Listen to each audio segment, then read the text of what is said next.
my Katya Woods Cup of Soul show. Hi, how are you ladies? Good. Hello.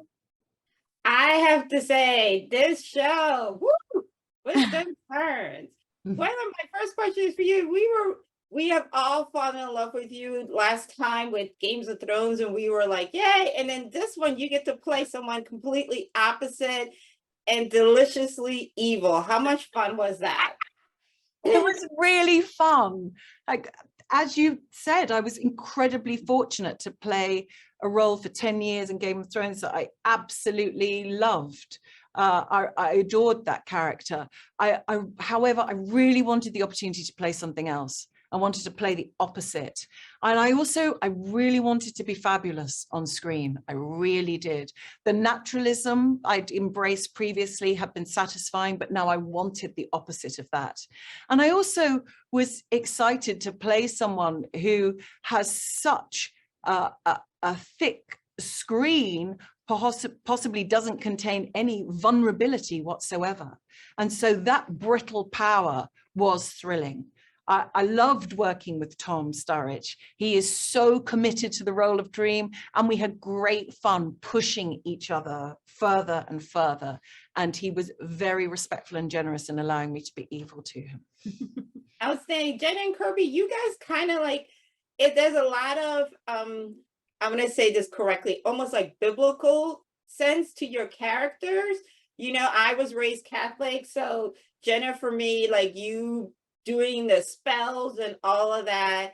I'll talk a little bit about that part of it, because that is definitely something a lot of us were raised with, you know, that idea of taking the demon out of someone. Yeah, I think it's ritual. And I think for you know, it's in her blood, it's from her ancestors, it's a world that she was born into. But what I really I find very interesting about Joanna Constantine is I don't think it's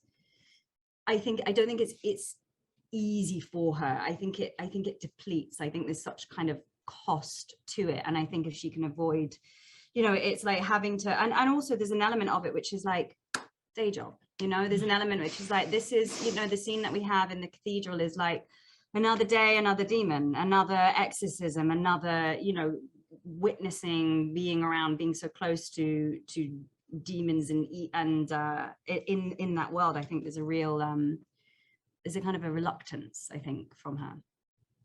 And Kirby, you get to interpret death, I think, in a beautiful way, because it is something that a lot of us are fearful from. It's mysterious, and I love how it's shot.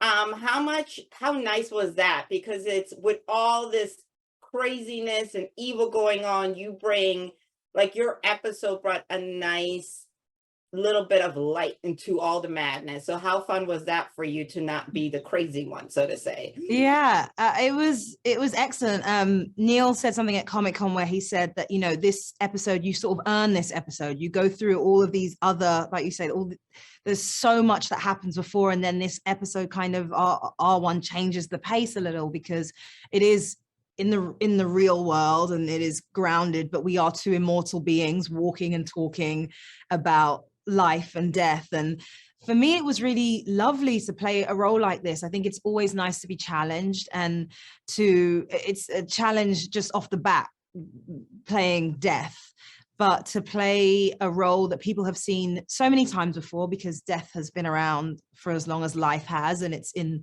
literature and music and film. But I think that Neil's idea of death, a softer, more warm, more comforting guide, is something that I think will be really refreshing and really nice for people who aren't necessarily fans of the comic, who don't know that side of death, who don't know, they're not expecting that. Absolutely. Loved it, ladies. Thank you so much for your time. Thank you.